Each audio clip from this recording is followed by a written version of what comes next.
ഒന്നിച്ചുള്ള സിനിമ കാണലിനു ശേഷം ഞങ്ങൾ കൂടുതൽ നേരം ഒപ്പം കൂടാൻ തുടങ്ങി. ഉച്ചഭക്ഷണത്തിൻ്റെ സമയത്ത് രണ്ടുപേരും കൂടി കോളേജിലെ പുൽത്തകിടിയിൽ എവിടെയെങ്കിലും ഒന്നിച്ചിരിക്കും. എന്നിട്ട് റിയയുടെ വീട്ടിൽ നിന്ന് കൊണ്ടുവരുന്ന ഭക്ഷണം പങ്കിട്ട് കഴിക്കും. 3 തട്ടുള്ള ടിഫിൻ കാരിയറിലാണ് അവൾ വിസ്തരിച്ചുള്ള മാർവാടി ഭക്ഷണം കൊണ്ടുവരിക. ഹോസ്റ്റലിലെ ഭക്ഷണമൊക്കെ എങ്ങനെയുണ്ട്? റിയ ചോദിച്ചു.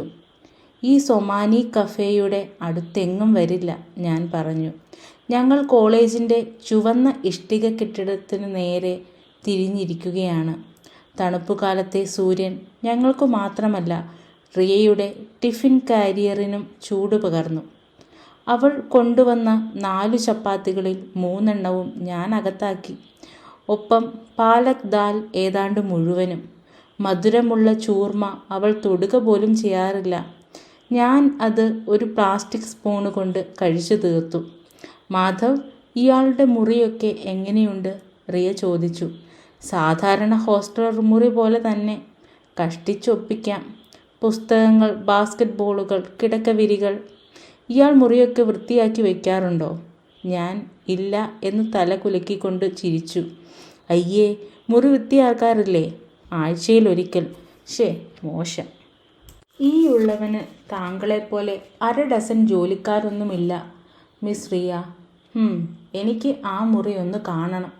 അത് നടപ്പില്ല. പെൺകുട്ടികൾക്ക് അകത്ത് കയറാൻ പറ്റില്ല, ഞാൻ പറഞ്ഞു. വെറുതെ തമാശ പറഞ്ഞതല്ലേ. റിയ ചിരിച്ചു. എങ്ങനെയുണ്ട് തൻ്റെ കുടുംബത്തിലെ വിശേഷങ്ങളൊക്കെ? ഒന്നും ഒരു മാറ്റവുമില്ല. എൻ്റെ സഹോദരന്മാരും കസിന്മാരും അമ്മാവന്മാരുമെല്ലാം എങ്ങനെ കൂടുതൽ പണമുണ്ടാക്കാം എന്നാലോചിച്ചു തല പുകച്ചുകൊണ്ടേയിരിക്കുന്നു. സ്ത്രീകളാവട്ടെ അവസാനം നടത്തിയ ഷോപ്പിങ്ങിനെക്കുറിച്ച് ഗമ പറഞ്ഞുകൊണ്ടിരിക്കുന്നു. ഇനി പോകാനുള്ള കല്യാണങ്ങളെക്കുറിച്ചുള്ള ചർച്ച വേറെയും. കൊള്ളാം, അപ്പോൾ എല്ലാം സാധാരണഗതിയിലാണ് എന്നർത്ഥം, ഞാൻ പറഞ്ഞു.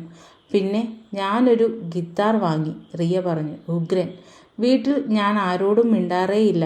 ഞാനും എൻ്റെ ഗിത്താറും. സന്തോഷത്തിന് അത് മതി. നീ എന്നോട് മിണ്ടാറുണ്ടല്ലോ. ഞാൻ കൊണ്ടുവരുന്ന ഭക്ഷണം മുഴുവൻ തിന്നു തീർക്കുമെങ്കിലും, റിയ പറഞ്ഞു. എന്നിട്ട് തലയ്ക്ക് ഒരു കിഴുക്കും തന്നു. റിയ, എന്നെ ഇഷ്ടമാണോ? ഞാൻ ചോദിച്ചു. പലതവണയായി അവൾ ഈ ചോദ്യം കേൾക്കുന്നു. അയ്യോ മാധവ്, ഇനിയും തുടങ്ങല്ലേ. അവൾ പുൽത്തകിടിയിൽ മലർന്നു കിടന്നു. വെള്ളയും മെറൂണും കലർന്ന സൽവാർ കമീസും പുറം ജാക്കറ്റ് പോലുള്ള ഒരു കറുത്ത കാശ്മീരി സ്വെറ്ററും ആണ് വേഷം. സ്വെറ്റർ ഊരി അവൾ തൊട്ടടുത്തായി പുല്ലിൽ വെച്ചു. വെയിലിൽ നിന്നു രക്ഷ നേടാൻ റിയ കണ്ണു ചുളിച്ചു. ഞാൻ അവളുടെ മുന്നിലേക്ക് നീങ്ങിയിരുന്നു. അപ്പോൾ അവളുടെ മുഖത്ത് എൻ്റെ നിഴലിൻ്റെ രക്ഷയുണ്ട്. ഹായ്, ഇപ്പോൾ നല്ല സുഖം. ഉയരക്കാരൻ തണൽമരമേ, താങ്ക് യു. കോളേജിലെ പിള്ളേരൊക്കെ നമ്മളെക്കുറിച്ച് ഓരോന്ന് പറയാൻ തുടങ്ങിയിരിക്കുന്നു. എപ്പോഴും ഇങ്ങനെ ഒന്നിച്ചു നടക്കുന്നതിനെക്കുറിച്ച്, ഞാൻ പറഞ്ഞു. അതുകൊണ്ടെന്താ? പറയുന്നവർ പറയട്ടെ. നമ്മൾ തമ്മിൽ വേറൊന്നുമില്ല എന്ന് നമുക്കറിയാമല്ലോ. അത് മതി.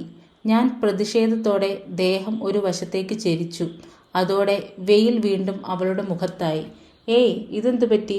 അവൾ കൈ കൊണ്ട് കണ്ണു മറച്ചു. എൻ്റെ തണൽമരം എവിടെ പോയി? തണൽമരത്തിന് ഒരു വിലയും കിട്ടാത്തതുപോലെ തോന്നുന്നു.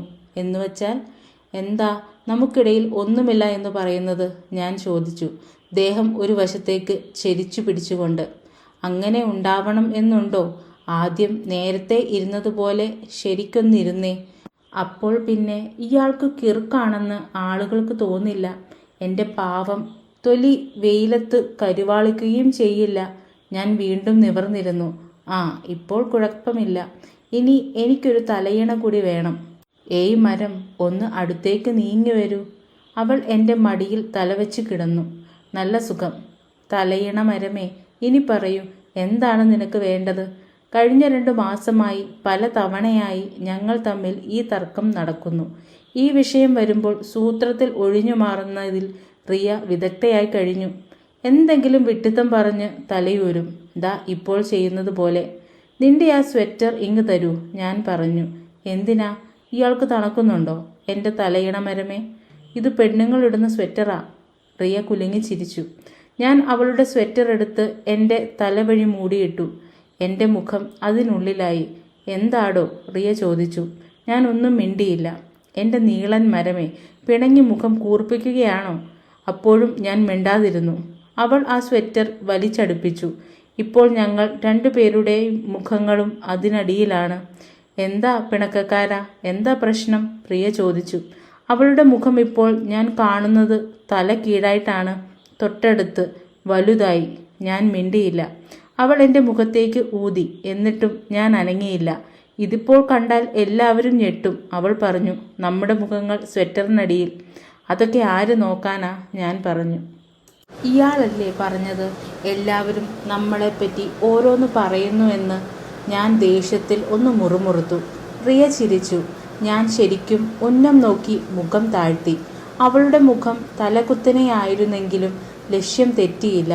ഒരു സെക്കൻഡ് നേരം എൻ്റെ ചുണ്ട് അവളുടെ ചുണ്ടിൽ ചേർന്നമർത്താൻ സാധിച്ചു. ഇങ്ങനെയാണ് സ്പൈഡർമാൻ ചുംബിക്കാറ്. സംഗതി ഒട്ടും എളുപ്പമല്ല.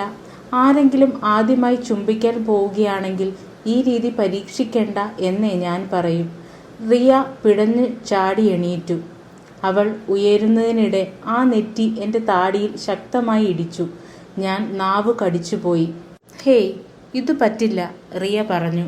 വേദന സഹിക്കാനാവാതെ ഞാൻ വായ പൊത്തിപ്പിടിച്ചു. അവളുടെ നെറ്റി വല്ലാത്ത ഇടിയാണ് ഇടിച്ചത്. എന്നാലും ആ വേദന ആദ്യ ചുംബനത്തിൻ്റെ നിർവൃതിയിൽ ഇല്ലാതായതുപോലെ. അയ്യോ, ഇയാൾക്ക് വല്ലതും പറ്റിയോ? റിയ ചോദിച്ചു.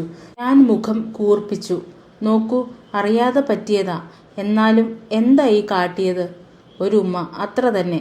അതെനിക്ക് മനസ്സിലായി. അത് എന്തിനായിരുന്നു എന്ന് എനിക്കെങ്ങനെ തോന്നി. അവൾ എഴുന്നേറ്റ് നിന്നു. എന്നിട്ട് ടിഫിൻ ബോക്സും കയ്യിലെടുത്ത് ഒറ്റ നടത്തം. ഞാൻ അവളുടെ പിന്നാലെ ഓടി. അത് കാണാത്ത ഭാവം നടിച്ച് റിയ നടത്തത്തിന് വേഗം കൂട്ടി. ഞാൻ അവളുടെ കയ്യിൽ കയറി പിടിച്ചു. റിയ നിന്ന് എന്നെ തീ പായുന്ന മട്ടിൽ നോക്കി. ആ പിടി വിടുവോളം ഞാൻ പിന്നെയും നടക്കാൻ തുടങ്ങി. ഐ ആം സോറി, പോരെ? ഞാൻ അവളുടെ വഴി തടഞ്ഞുകൊണ്ട് പറഞ്ഞു. തനിക്കെന്നെ ഇഷ്ടമാണ് എന്നാണ് ഞാൻ കരുതിയത്. മാധവ്, ഒന്ന് മനസ്സിലാക്കൂ, എനിക്കിതൊന്നും തീരെ പിടിക്കില്ല. റിയ, എനിക്ക് തന്നെ ശരിക്കും ഇഷ്ടമാണ്. എൻ്റെ എല്ലാമാണ്. താനില്ലെങ്കിൽ ഈ സ്ഥലത്ത് കഴിച്ചുകൂടുവാൻ തന്നെ എനിക്ക് കഴിയില്ലായിരുന്നു. അങ്ങനെയാണെങ്കിൽ നമ്മൾ തമ്മിലുള്ള ബന്ധത്തിൻ്റെ വില മനസ്സിലാക്കൂ. അത് നശിപ്പിക്കാതെ നോക്കൂ. എന്തു ബന്ധമാണ് നമുക്കുള്ളത്? ഞാൻ തൻ്റെ ആരാണ്? ഉമ്മ വച്ചാലേ ബന്ധമുള്ളൂ എന്നാണോ? ഇല്ലെങ്കിൽ ബന്ധമൊന്നുമില്ലേ? അവൾ ചോദിച്ചു. ഞാനൊന്നും മിണ്ടിയില്ല. അവൾ ഏതാനും സെക്കൻഡുകൾ എന്നെ തന്നെ നോക്കി നിന്നു. പിന്നെ ആശ കൈവിട്ട പോലെ തല കുലുക്കി തിരിഞ്ഞു നടന്നകന്നു. പ്രധാന ഗേറ്റിനടുത്തെത്തി അവൾ കാത്തുകിടക്കുന്ന നീല കാറിൽ കയറുന്നത് ഞാൻ കണ്ടു. അപ്പോഴാണ് ഞാൻ അത് ശ്രദ്ധിച്ചത്. അവളുടെ സ്വെറ്റർ അപ്പോഴും എൻ്റെ കയ്യിൽ തന്നെ ഇരിക്കുകയാണ്. സ്വെറ്റർ സംഭവത്തിനു ശേഷം റിയ എൻ്റെ കൂടെ ബാസ്കറ്റ്ബോൾ കളിക്കാൻ വരുമോ എന്നെനിക്ക് സംശയമായിരുന്നു. എന്നാൽ എന്നെ അത്ഭുതപ്പെടുത്തിക്കൊണ്ട് അവൾ വന്നു. പുത്തൻ നൈക്ക് ടോപ്പും വെള്ള ഷോർട്ട്സും ധരിച്ച് തികഞ്ഞ സ്റ്റൈലിൽ. അധികമൊന്നും മിണ്ടാതെ ഞങ്ങൾ കളിച്ചു. സാധാരണ 5 മിനിറ്റ് കൂടുമ്പോഴെങ്കിലും വാചകമടിക്കുവാൻ വേണ്ടി കളി നിർത്താറുള്ളതാണ്. ഇന്ന് അവളുടെ ശ്രദ്ധ മുഴുവൻ പന്തിലാണ്. ശത്രുവിനോട് പോരാടുന്ന ഒരു ഭടനെ പോലെ. ഐ ആം സോറി, ഞാൻ പറഞ്ഞു. അവളുടെ കൂടെയുള്ള ഈ കളി ഒട്ടും രസം തോന്നുന്നില്ല. സാരമില്ല, റിയ പറഞ്ഞു. ഇനി അതിനെപ്പറ്റി സംസാരിക്കണ്ട. പിന്നെയുള്ള 20 മിനിറ്റ് ഞാൻ മുഖത്ത് സങ്കടഭാവവുമായി നടന്നു. പിന്നെ കോർട്ടിൻ്റെ നടുവിൽ 2 ചെവിയിലും പിടിച്ച് ഏത്തമിടുന്നത് പോലെ നിന്നു. ആ പണി പറ്റി. അവൾ ചിരിച്ചുപോയി. സോറി, എൻ്റെ പെരുമാറ്റവും കുറച്ചു കൂടിപ്പോയി, അവൾ പറഞ്ഞു. നമ്മൾ ഫ്രണ്ട്സ് അല്ലേ? ഈ വാക്കിന് വല്ല നിരോധനവും ഏർപ്പെടുത്തിയിരുന്നെങ്കിൽ. അതെ, ഫ്രണ്ട്സ് തന്നെ, ഞാൻ പറഞ്ഞു. റിയ മുന്നോട്ട് വന്ന് എന്നെ ഒന്ന് ചേർത്ത് പിടിച്ചു. ഞാൻ പതുക്കെ അവളെ തള്ളിമാറ്റി. ഇയാൾ എന്താ ഈ കാട്ടുന്നത്? അവൾ ചോദിച്ചു. എനിക്കിതൊന്നും പിടിക്കുന്നില്ല. ഉള്ള ബന്ധം വെറുതെ താറുമാറാക്കണ്ട. ഞാൻ അവളുടെ കടുപ്പിച്ച ശബ്ദത്തെ അനുകരിച്ചു പറഞ്ഞു. എന്നിട്ട് നിലത്തൊന്ന് അമർത്തി ചവിട്ടി. കോർട്ടിൽ നിന്നും പുറത്തേക്ക് നടന്നു. അവൾ പിന്നാലെ വന്നു. ഈ പെണ്ണുങ്ങളുടെ കാര്യം അവരെ ശ്രദ്ധിക്കാതിരുന്നാൽ മതി. വിടാതെ പിന്നാലെ കൂടിക്കൊള്ളും. വിചിത്രം തന്നെ. ഞാൻ അവളെ കണ്ട ഭാവം നടിച്ചില്ല. റിയ എൻ്റെ പിന്നിൽ നിന്നു പറഞ്ഞു. എനിക്ക് മനസ്സിലായി. ഞാൻ പെണ്ണല്ലേ, ചിലപ്പോഴൊക്കെ ഒന്ന് ചൂടാവും. ഓഹോ, ഞാനും പറഞ്ഞല്ലോ സോറി. അത് പോട്ടെ. ആ, നിന്റെ സ്വെറ്റർ എൻ്റെ കയ്യിലുണ്ട്, മുറിയിലാണ്. അയ്യോ, നാളെ വരുമ്പോൾ അതൊന്ന് കൊണ്ടുവരണേ. എനിക്ക് ഏറ്റവും ഇഷ്ടമുള്ള സ്വെറ്ററാ. അതെടുക്കാൻ താനും എൻ്റെ കൂടെ വരുന്നോ? എന്തായാലും മുറി കാണാൻ മോഹമുണ്ട് എന്നല്ലേ പറഞ്ഞത്? റിയ അത്ഭുതത്തോടെ പുരികമുയർത്തി. അയ്യോ, അതെങ്ങനെ പറ്റും? അതിനൊക്കെ ഒരു വഴിയുണ്ട്. ഞാൻ ഗാർഡിനെ സന്തോഷിപ്പിച്ചു നിർത്തും. ആ തക്കത്തിന് താൻ അകത്ത് കയറും. ഇയാൾ എന്നെ ഒളിച്ചു കടത്താൻ പോവുകയാണോ? അവളുടെ കണ്ണ് മിഴിഞ്ഞുപോയി. പേടിക്കണ്ട, അങ്ങനെ കയറുന്ന ആദ്യത്തെ പെൺകുട്ടിയൊന്നും ആവില്ല താൻ. ഇഷ്ടിക പാകിയ പാതയിലൂടെ ഞങ്ങൾ നടന്നു രുദ്ര നോർത്ത് എന്ന എൻ്റെ ഹോസ്റ്റൽ കെട്ടിടത്തിലേക്ക്. ഹോസ്റ്റലിന് തൊട്ടു മുന്നിലെത്തുന്നതിന് മുമ്പ് അവളൊന്ന് നിന്നു. നമ്മളെ പിടികൂടിയാലോ? എന്നെ പുറത്താക്കും. പക്ഷെ തനിക്കൊന്നും പറ്റില്ല, പെൺകുട്ടിയല്ലേ. അതുമല്ല, തൻ്റെ അച്ഛൻ്റെ സ്വാധീനവും തുണയ്ക്കെത്തും. അപ്പോൾ പിന്നെ നമ്മൾ പണി പറ്റിക്കാൻ പോകുന്നു. ഞാൻ ഗാർഡിന് നേരെ നടന്നു. എന്നിട്ട് എല്ലാവരും ചെയ്യുന്ന പരിപാടിയിലേക്ക് കടന്നു. ബാത്റൂമിലെ ഒരു കുഴപ്പമൊന്ന് നോക്കി വരാൻ ഞാൻ അയാളോട് പറഞ്ഞു. എന്നിട്ട് 50 രൂപയും കയ്യിൽ വെച്ചു കൊടുത്തു. എത്ര പേർക്ക് വേണ്ടി ഇത് ചെയ്തതാണ്? അയാൾക്ക് കാര്യം പിടികിട്ടി. തെല്ല് മാറി റിയ നിൽക്കുന്നത് അയാൾ കാണുകയും ചെയ്തു. പുറത്തുനിന്നുള്ള പെണ്ണാണോ അതോ ഇവിടെ പഠിക്കുന്ന കുട്ടിയോ? ഗാർഡ് ചോദിച്ചു. അതിലെന്താ കാര്യം? അല്ല, പിന്നെ വല്ല പ്രശ്നവും വന്നാലോ എന്ന് വെച്ചാ. പ്രശ്നം വല്ലതും വരുമോ? അതൊന്നുമില്ല. 30 മിനിറ്റിനകം പെണ്ണിനെ പുറത്തു വിടണം. ഡ്യൂട്ടി മാറി വരുന്ന ഗാർഡിൻ്റെ കാര്യം എനിക്ക് ഉറപ്പു തരാൻ പറ്റില്ല. റിയ മുറിക്കകത്തേക്ക് കയറിയതും ഞാൻ വാതിൽ വലിച്ചടച്ചു. അത്യാവശ്യം സാധനങ്ങളെ മുറിയിലുള്ളൂ. കട്ടിൽ, ഒരു ഡെസ്ക്, ഒരു ചാരു കസേര, പിന്നെ ഇരുന്ന് പഠിക്കുവാനുള്ള ഒരു കസേരയും. ചുമരിൽ സർട്ടിഫിക്കറ്റുകളും ചിത്രങ്ങളും പതിച്ചു വെച്ചിരിക്കുകയാണ്. ഹായ്, എത്ര സർട്ടിഫിക്കറ്റുകളാ! അവയിലൂടെ കണ്ണോടിച്ചുകൊണ്ട് റിയ പറഞ്ഞു. ഞാൻ 8ാം ക്ലാസ്സിൽ പഠിക്കുമ്പോൾ ഇൻ്റർ സ്കൂൾ ടൂർണമെൻറ്റിൽ കളിച്ചു ജയിച്ചപ്പോൾ കിട്ടിയത് തൊട്ട് നാഷണൽ ഗെയിംസിൽ പങ്കെടുത്തതിന് കിട്ടിയ സർട്ടിഫിക്കറ്റ് വരെയുണ്ട് ആ കൂട്ടത്തിൽ. എൻ്റെ ബീഹാർ ടീം അന്ന് 8ാം സ്ഥാനത്തായിരുന്നു. ഇതൊക്കെ ഇയാളുടെ കൂട്ടുകാരുടെ ഫോട്ടോകളാണോ? അവരൊക്കെ എൻ്റെ പഴയ ബാസ്കറ്റ്ബോൾ ടീം ചങ്ങാതിമാരാ. അവളുടെ തൊട്ടു പിന്നിൽ നിന്നുകൊണ്ട് ഞാൻ പറഞ്ഞു. തൊട്ടടുത്ത്. ആ മുടിയിഴകൾ എന്നെ തലോടും വിധം. ആദ്യമായാണ് ഞങ്ങളിങ്ങനെ തനിച്ച്. വീട്ടുകാരുടെ ഫോട്ടോകളൊന്നുമില്ലേ? റിയ ചോദിച്ചു. ഞാൻ മേശ വലിപ്പ് തുറന്ന് ഡുംറാവ് റോയൽ സ്കൂളിൻ്റെ വാർഷികാഘോഷത്തിൻ്റെ ഫോട്ടോ പുറത്തെടുത്തു. ചുവന്ന സ്വെറ്ററിട്ട കുട്ടികളുടെ കൂടെ സ്റ്റേജിൽ എൻ്റെ അമ്മ നിൽപ്പുണ്ട്. ഇത് അമ്മയാണോ? അതെ, അമ്മയാണ്, സ്കൂൾ പ്രിൻസിപ്പൽ. കൊള്ളാം. ഇനിയുമുണ്ടോ ഫോട്ടോ? കാര്യമായൊന്നുമില്ല, ഞാൻ പറഞ്ഞു. എന്നിട്ട് മേശയ്ക്കകത്ത് ഒന്ന് പരതി. വേറൊരു ബ്ലാക്ക് ആൻഡ് വൈറ്റ് ഫോട്ടോ കയ്യിൽ തടഞ്ഞു. പക്ഷെ ഞാനത് ഒളിച്ചു പിടിച്ചു. ഏയ്, എന്താ അത്? അതൊന്നുമില്ല, കാണിക്കൂന്നേ. കുട്ടിക്കാലത്തെ ഫോട്ടോയാ. അയ്യടാ, എന്നാൽ എനിക്ക് കണ്ടേ പറ്റൂ. അവൾ എൻ്റെ നേരെ കുതിച്ചു ചാടി വന്നു. വേണ്ട, ഞാൻ അവളെ തടഞ്ഞുകൊണ്ട് മേശവലിപ്പ് അടയ്ക്കാൻ ശ്രമിച്ചു. റിയ ചിരിച്ചു. എന്നിട്ട് ബാസ്കറ്റ്ബോൾ കോർട്ടിൽ ചെയ്യാറുള്ളതുപോലെ ഞാനുമായി കോർക്കാൻ തുടങ്ങി. പന്തിന് പകരം ഫോട്ടോ ആണെന്ന് മാത്രം. കോർട്ടിൽ ഇടയ്ക്കിടയ്ക്ക് പരസ്പരം തൊടുമ്പോൾ ഒന്നും തോന്നാറില്ല. എന്നാലിപ്പോൾ മുറിക്കകത്ത് അവളുടെ ഉരുമ്മൽ എന്നെ ഷോക്കടിപ്പിച്ചു. എനിക്കവളെ ഇറുകെ ചേർത്ത് പിടിക്കണം എന്ന് തോന്നി. പക്ഷേ അതിന് തുനിഞ്ഞില്ല. കഴിഞ്ഞ തവണ പോലെ ഒരു രംഗം ഉണ്ടാവണ്ട. ഫോട്ടോ അവൾക്ക് വിട്ടുകൊടുത്ത് ഞാൻ മാറി നിന്നു. അതിൽ ഉറ്റുനോക്കിയ ശേഷം റിയ ചിരിക്കാൻ തുടങ്ങി. ഇതിൽ ഇയാൾക്ക് എത്ര പ്രായം കാണും? 4 വയസ്സ്.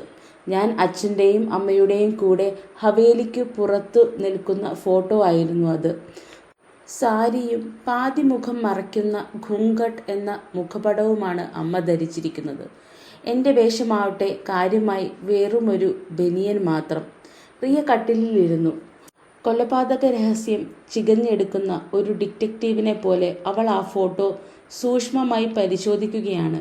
ഞാൻ അവളുടെ അടുത്തിരുന്നു. ഇതാണോ ഇയാളുടെ ഹവേലി? അവൾ ചോദിച്ചു.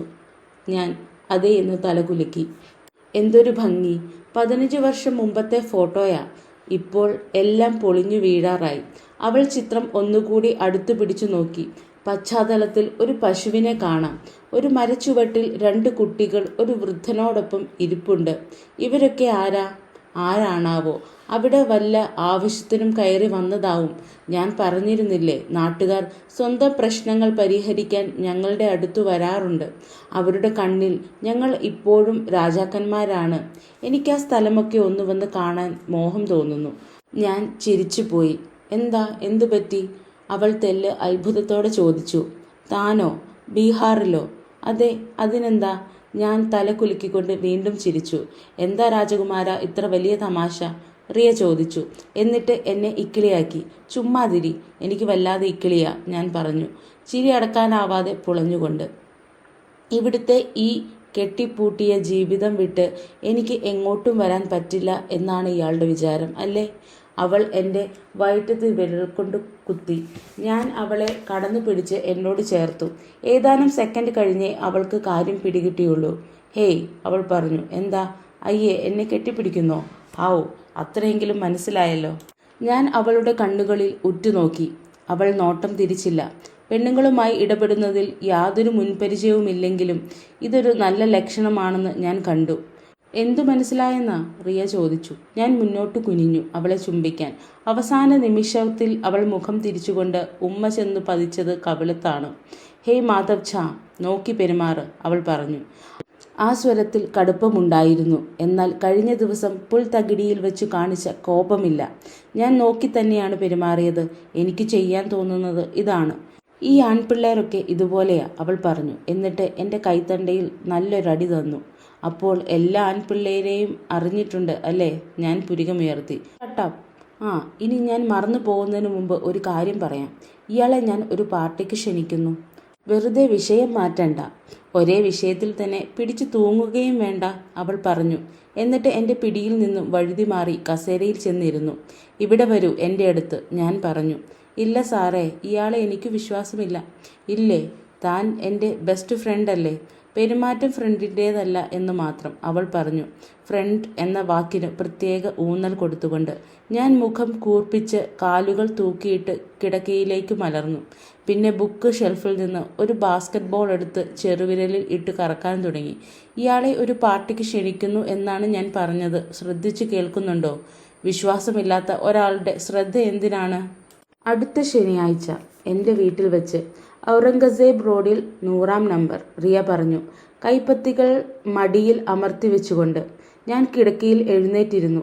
തൻ്റെ വീട്ടിലോ? ഞാൻ ചോദിച്ചു. അതെ, എൻ്റെ വീട്ടിൽ വെച്ചാണ് പാർട്ടി. അപ്പോൾ താൻ എന്നെ അച്ഛനെയും അമ്മയും പരിചയപ്പെടുത്താൻ പോവുകയാണോ? അതെ, അതിനെന്താ? അവിടെ ധാരാളം ആളുകളുണ്ടാവും. പാർട്ടിയല്ലേ? ഓ, എന്തിനുള്ള പാർട്ടിയാ? ഞാൻ വീണ്ടും ചെറുവിരലിൽ പന്തു കറക്കാൻ തുടങ്ങി. എൻ്റെ ബർത്ത്ഡേ. പക്ഷെ തൻ്റെ പിറന്നാൾ അടുത്ത മാസമല്ലേ? നവംബർ 1. കണ്ടില്ലേ, എനിക്ക് നല്ല ഓർമ്മയുണ്ട്. പക്ഷെ അച്ഛന് അത് അടുത്ത ആഴ്ച ആഘോഷിക്കണം. ചില കുടുംബ സുഹൃത്തുക്കൾ സ്ഥലത്തെത്തിയിട്ടുണ്ട്. ഞാൻ ഒന്ന് തല കുലുക്കിയ ശേഷം വീണ്ടും പന്തിലേക്ക് നോട്ടം തിരിച്ചു. ഒറ്റ കൈവീശലിൽ അവൾ പന്ത് എന്നിൽ നിന്നും തട്ടിയെടുത്തു. ഹേയ്, ഞാൻ പ്രതിഷേധിച്ചു. ഇതിനർത്ഥം വരും എന്നാണോ? അല്ലാതെ വഴിയില്ലല്ലോ. പറയുന്നത് കേട്ടാൽ തോന്നും ഇതെന്തോ ശിക്ഷയാണെന്ന്. ഏയ്, ഇതൊരു പാർട്ടിക്കുള്ള ക്ഷണമാ. ഞാൻ വരാം, പക്ഷെ ഒരു വ്യവസ്ഥയിൽ. അതെന്താ? വാ, എൻ്റെ അടുത്തു വന്നിരിക്കെ, ഞാൻ കിടക്കയിൽ തട്ടി കാണിച്ചു. എന്തും ചെയ്യാനാ എന്ന മട്ടിൽ കണ്ണു ചുരുട്ടിക്കൊണ്ട് അവൾ എണീറ്റ് എൻ്റെ അടുത്തു വന്നിരുന്നു. ഒന്ന് ചേർത്ത് പിടിക്കാൻ എന്താ സമ്മതിക്കാത്തത്? ഞാൻ ചോദിച്ചു. എന്നിട്ട് വീണ്ടും അവളെ എൻ്റെ കൈകളിൽ ഒതുക്കി. ഇപ്പോൾ അതല്ലേ ചെയ്യുന്നത്? തനിക്കത് ഇഷ്ടമല്ല അല്ലേ? മാധവ്, അവളുടെ ശബ്ദത്തിന് വീണ്ടും പോലീസിൻ്റെ കടുപ്പം. എന്താ ഇതിൽ ഇത്ര വലിയ തെറ്റ്? ഇതൊന്നും എനിക്ക് പിടിക്കില്ല. ശരിക്കും പിടിക്കില്ലേ? എന്നാൽ പിന്നെ അങ്ങ് മറന്നു കളഞ്ഞോ? ഇയാൾക്ക് ഞാൻ പറയുന്നത് ശ്രദ്ധിക്കാനുള്ള ക്ഷമയില്ല. എന്തായാലും ഞാൻ ഇതിന് തയ്യാറായിട്ടില്ല. എന്തിനു തയ്യാറായിട്ടില്ലെന്നാ? അവൾ പറഞ്ഞിട്ട് കാര്യമില്ല എന്ന മട്ടിൽ തലകുലുക്കി. ഞാൻ എൻ്റെ മുഖം അവളുടെ മുഖത്തേക്ക് അടുപ്പിച്ചു. അവൾ എന്നെ നോക്കി. അതാ പിന്നെയും തുടങ്ങി. എന്താ ഇത്, വട്ട് കയറുന്നതാണോ? റിയ ചോദിച്ചു. ഞാൻ മിണ്ടാതിരുന്നു. ഇളം തവിട്ടു നിറമാർന്ന അവളുടെ കണ്ണുകൾ എന്നിൽ തറച്ചു നിൽക്കുകയാണ്. ഇതുപോലൊരിഷ്ടം ഒരു പെണ്ണിനോടും എനിക്ക് തോന്നിയിട്ടില്ല. റിയ ചിരിച്ചു. എന്താ ചിരിക്കാൻ? ആ പറഞ്ഞതിന് രണ്ട് അർത്ഥമുണ്ടാവും. ഒന്ന്, എനിക്കെന്തോ പ്രത്യേകതയുണ്ട്, അല്ലെങ്കിൽ അധികം അവസരമൊന്നും ഇയാൾക്ക് കിട്ടിയിട്ടില്ല. അതിനു മറുപടി പറയാൻ എനിക്കായില്ല. മുന്നോട്ട് കുനിഞ്ഞ് അവളുടെ ചുണ്ടിൽ ചെറിയൊരു ഉമ്മ കൊടുത്തു. അവൾ എതിർത്തില്ല, അതിൽ പങ്കുചേർന്നതുമില്ല. ആ ചുണ്ടുകളുടെ ചൂടും മിനുപ്പും ഞാൻ അറിഞ്ഞു. ഒരു ഉമ്മ കൂടി. റിയ എൻ്റെ നെഞ്ചിൽ കൈവച്ച് പുറകോട്ട് ഒരു തള്ളൽ. എന്താടോ? ഞാൻ ചോദിച്ചു. ഞാൻ പോകുകയാ. അവൾ എണീറ്റു നിന്നു. റിയ, നമ്മൾ പരസ്പരം ചുംബിച്ചു. എൻ്റെ ശബ്ദത്തിൽ ആവേശം നിറഞ്ഞിരുന്നു. അവൾ എന്നെ തറപ്പിച്ചു നോക്കി. ആ കണ്ണുകളുടെ തവിട്ട് നിറം ഒന്നുകൂടി കടുത്തതുപോലെ. ഇതെന്താ പെണ്ണുങ്ങളെ കാണാത്ത പോലെ? എന്നുവെച്ചാൽ നിന്ന് വിളിച്ചു കൂവുന്നത് കണ്ടില്ലേ?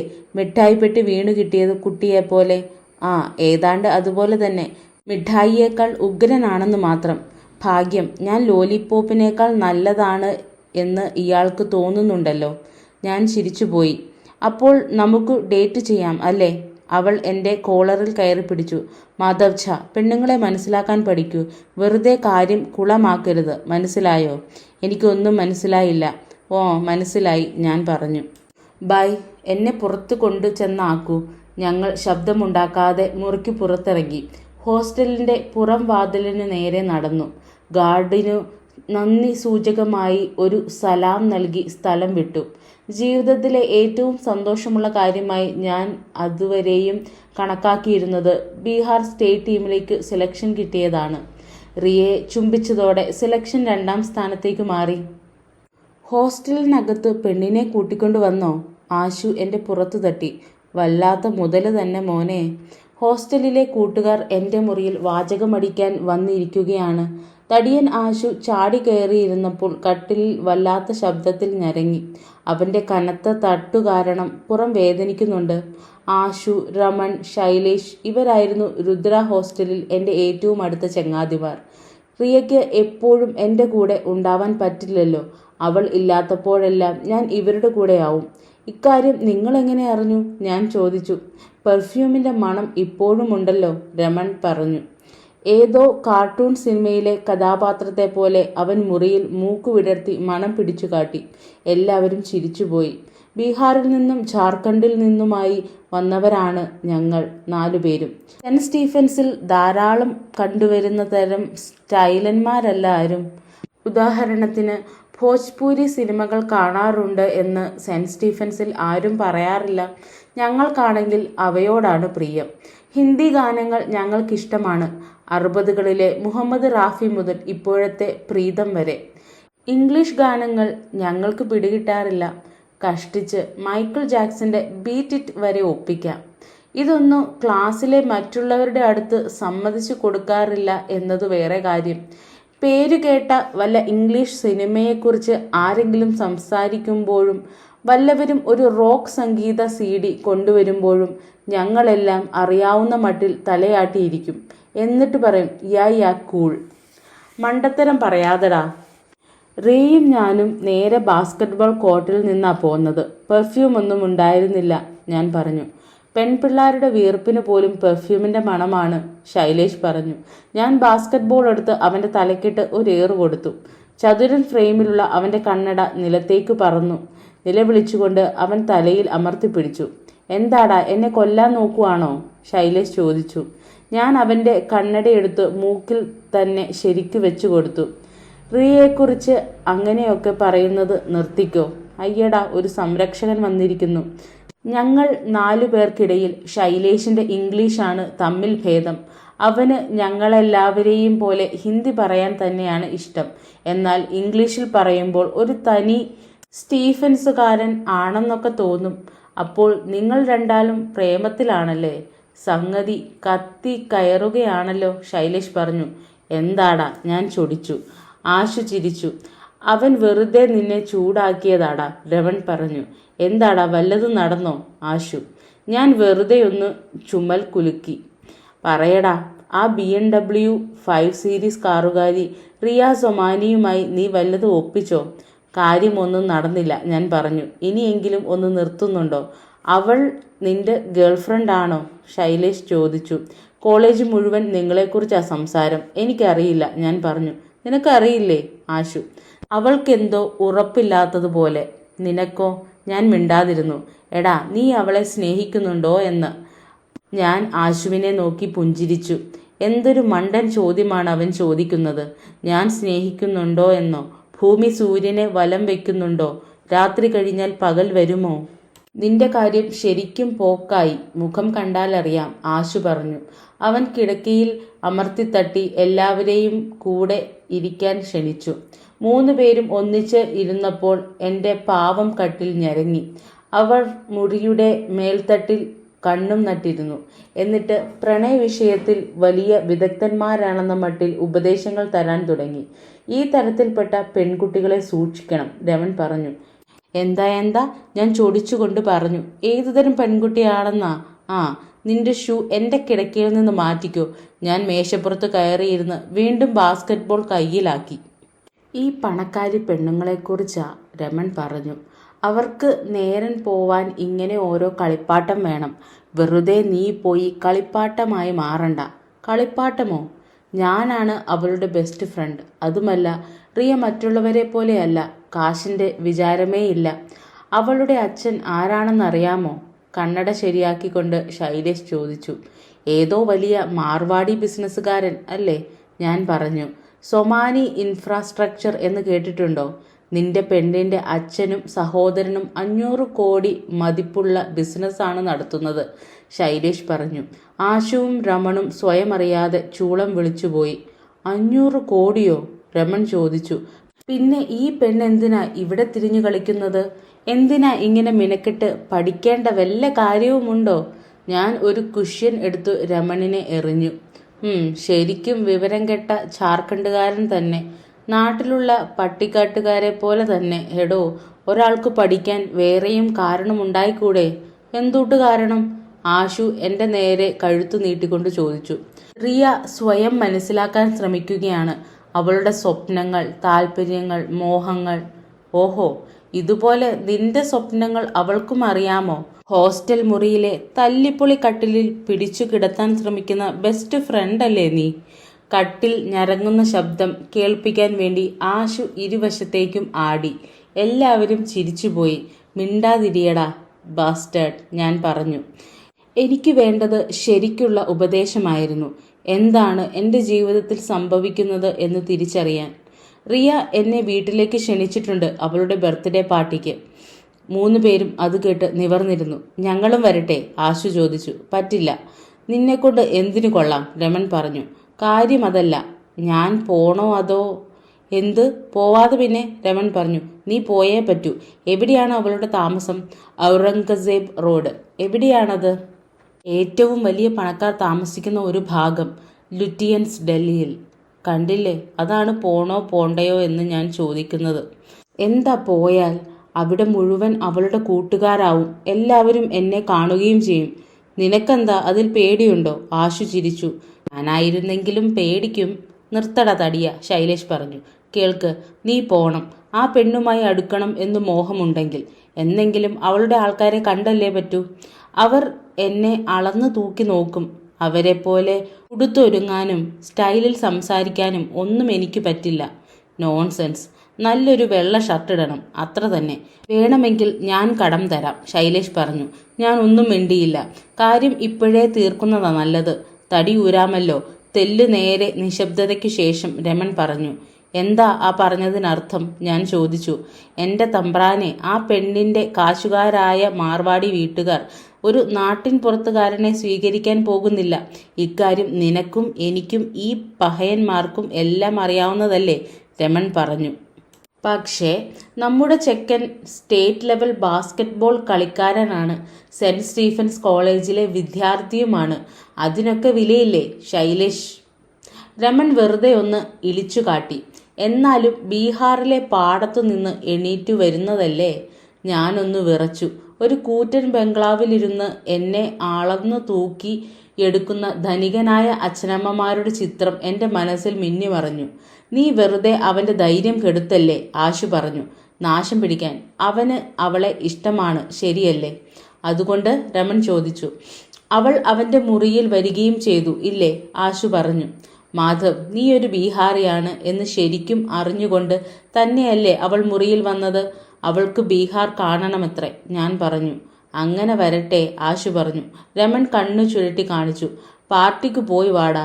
എന്തായാലും ഫ്രീ ആയി ഉഗ്രൻ തീറ്റയെങ്കിലും തട്ടിവിടാമല്ലോ, ആശു പറഞ്ഞു. എന്നിട്ട് എൻ്റെ പുറത്ത് ഒരു തട്ടുകൂടി. ഈ തടിയൻ്റെ തട്ടു കിട്ടിയാൽ കുറേ ദിവസത്തേക്കുണ്ടാവും വേദന.